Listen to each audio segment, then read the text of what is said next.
please subscribe. Toy box dreams tonight. Memories unlocked. Toy box dreams for life. Memories unboxed. Toy box nostalgia. Howdy friends, and welcome back to Toy Box Nostalgia. I'm Douglas. In this video, we are going to be unboxing and reviewing and taking a super duper close deep dive look at the absolute brand new 2025 Super7 ThunderCats Mumm-Ra in his very classic Masters of the Universe form.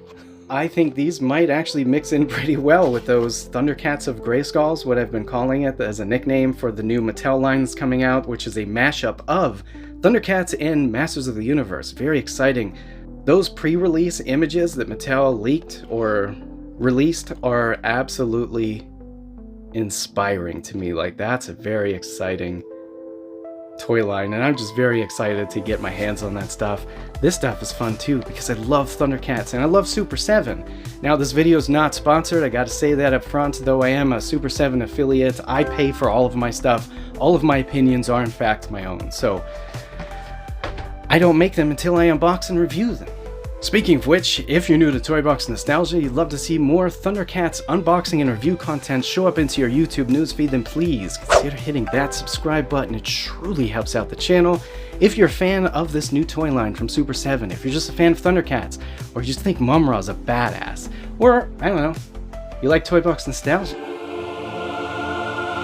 please give me a thumbs up. I'd love you so much forever for, and drop a comment below letting me know what you think of this Mumm-Ra action figure. Nay, let me know what you think of the entire toy line. Are you going to be picking this up and mixing this in with your ThunderCats of Grayskull? That's the only reason why I got it, really, besides the fact that the figures are painted how they looked in the cartoon. To me, I think that's super rad. Thank you so much for joining me this evening, my friends. Let's just go ahead and dive right in and open this up. Okay, my friends, here is Mumm-Ra in that super retro looking packaging from Super7. Love it. Up here at the top left says this is in fact an adult collectible. This does seem more like a toy to me. Up here at the top right says you need to be at least 14 years old. This card is in fact unpunched, though it doesn't, there's no type of artwork we would lose out on. We do have that beautiful ThunderCats logo right there from the 1980s, just boom, huge on the top of the packaging.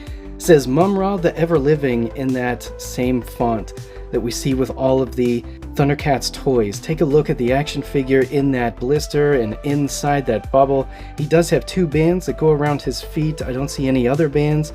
I actually don't. Oh, I do see a sword in there. Very cool. And then down here at the bottom right says Super7. We see that really crisp, sharp looking red electricity or lightning going across the backdrop of the action figure, making him look very menacing. He does look really awesome. I really like the sculpt so far, just looking through the package. Flipping over to the back, we have that same top as we saw in the front. Down here says Lion-O leads a band of ThunderCats against Mumm-Ra and his evil army of mutants. The battle for the Sword of Omens is on. So this is the exact same back that we just saw with Lion-O when we unboxed Lion-O. Says collect them all. Here's the barcode for Mumm-Ra in case you need it. Says made in China, says Super7 Opco LLC, and then it shows their address right there. Super7.com, and ThunderCats is in fact owned by Warner Brothers. And that's it. Let's go ahead and get this guy out of the package.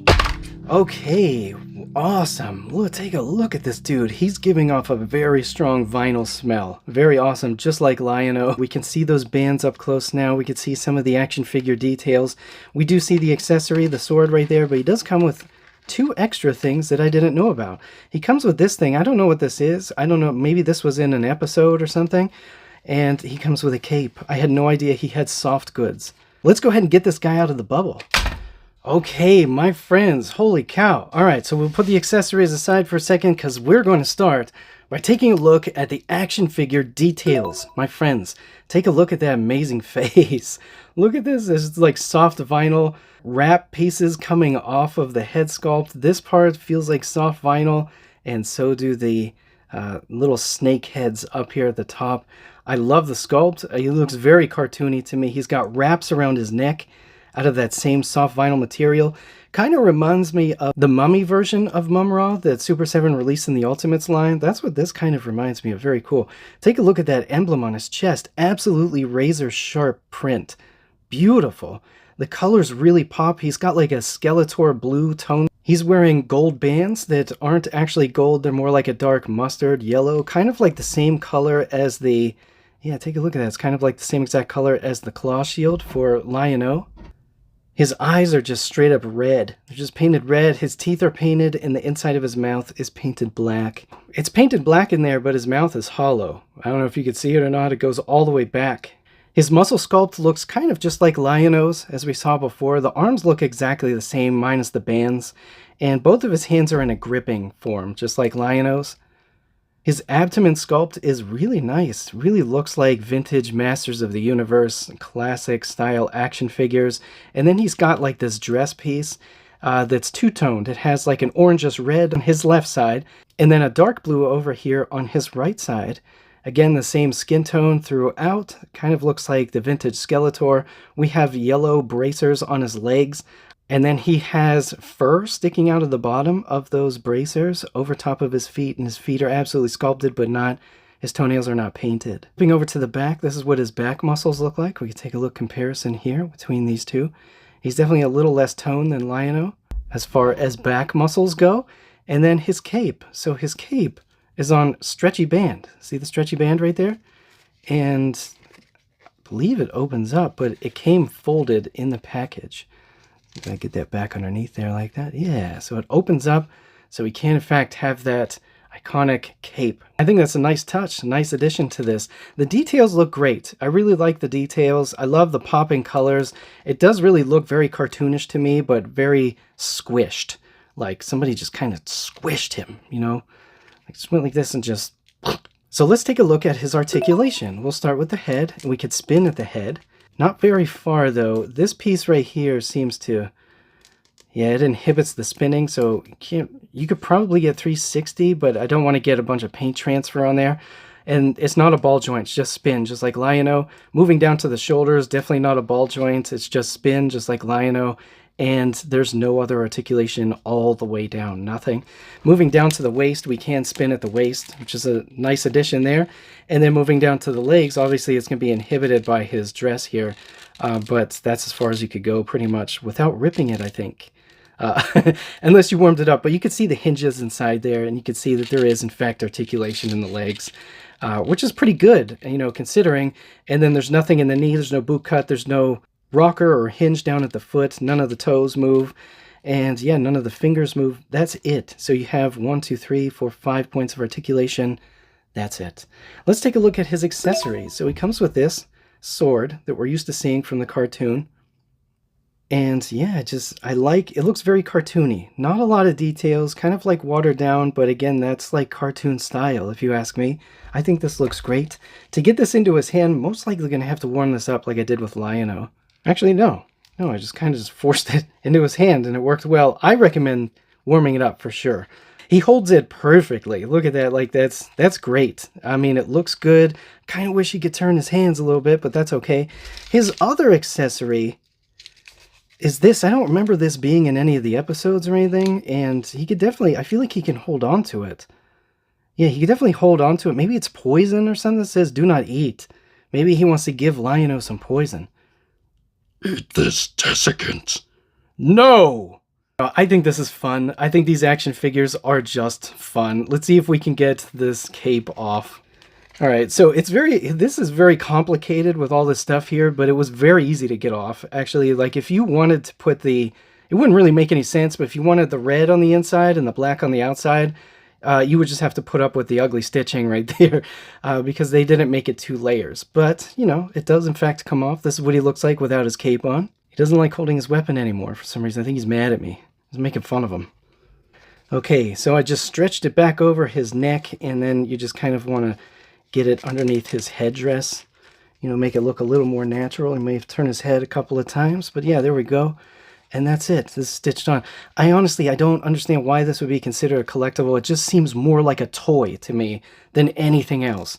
For collectibles, I really want things that really are going to stand out on shelves. in display cases and definitely in toy photographs. I mean, this guy will, but like not as much as his Ultimates counterpart, because, you know, that's just, the Ultimates one is just nuts looking. This is my favorite rendition of Mumm-Ra ever, all-time action figure, and this was also made by Super7. This is from their Ultimates line, and this is just so eerie looking and so much character and detail in it. We could take a look at, I know this isn't his ever-living form, but we could take a look at the size comparison at least, and he's pretty much the exact same height. Here is the Super7 Ultimates version of Mumm-Ra, the ever-living, and what he looks like. To me, this is more of like a collector, an adult collector item, rather than this. Again, this just seems more like a toy, though I understand the whole mashing up Masters of the Universe with ThunderCats. You know, Mattel's kind of working on that right now. But this is, in the meantime, this really should fit the bill for that, because this is the ThunderCats character in a Masters of the Universe, like, classic style body that's like squatting and over muscular and super duper stylized. But yeah, look at that size difference. So the Ultimates version is pretty much twice the height of this guy right here. But it's still beautiful. Like, this is still awesome. I love the two-tone of the head sculpt. Take a look at this sculpt here. You could tell one's definitely based off of what a cartoon would be like, and one's more of like maybe a little bit of cartoon, a little more detailed though. Super7 also made a variant of him in which he looks like his toy counterpart we see here on the right side. You can see he's pretty much the same exact height as the ever-living back here that's based off of the cartoon or the show. And you could definitely see the height difference is nuts. The color's different. Again, this one's based off of the toy from the 1980s, whereas these are more, I guess, TV show accurate. But yeah, let's see how tall this guy is. Okay, so he stands at exactly 5.5 inches tall, which is a little bit taller than Lion-O from this same toy line. And the Ultimates version is standing closer to 8.5 inches tall. So you can see in the background there, much, much taller. But again, I understand why these were made. I understand the want for them. Who are they for? Definitely for fans of ThunderCats and possibly fans of Masters of the Universe, the classic toys. I bet these would look awesome with those classic toys. This has been the Toy Box Nostalgia unboxing and review and super duper close look at the absolute brand new 2025 Super7 Mumm-Ra, the ever-living, in a 5.5 inch toy scale. I would love to know what you think, so please drop a comment below letting me know what you think of this new toy line from Super7. Thank you so much for sticking to the end, my friends, and joining me this evening for this unboxing. I hope that you enjoy the rest of your week, and remember, collect and shoot.